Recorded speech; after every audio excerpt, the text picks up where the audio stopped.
Bebi i parë që ka ardhur në jetë në maternitetin e Korçës për vitin 2026 është një djalë, i lindur në orët e para të mëngjesit. Foshnja është fëmia i tretë i familjes Çeçi dhe është pagëzuar me emrin Eden, ndërsa nëna e cilësoi ardhjen e tij në jetë si një bekim për familjen. Është fëmia i tretë, lindja shkoi shumë mirë, me operacion, po shumë mirë.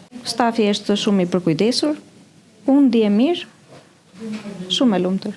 Kam një vajzë edhe një djalë tjetër dhe tani edhe djali, fëmia i tretë domethënë. Një urim për gjitha nënat. Ju uroj shëndet, mbarësi edhe i të lumtur. Lindja është kryer me ndërhyrje kirurgjikale dhe sipas mjekes neonatologe, si foshnja ashtu edhe nëna gëzojnë shëndet të plotë. Bebi i parë i lindur në vitin 2026, ishte i seksit mashkull, peshonte 3 kg e 120 gram, lindi me seksio cesarea me operacion, gëzon shëndet të plotë. Duke qenë që është i seksit mashkull, shpresojmë që të ketë si mbarësi për këtë vit. Ardhja në jetë e Edenit shënon një fillim të mbar për vitin e ri në maternitetin e Korçës.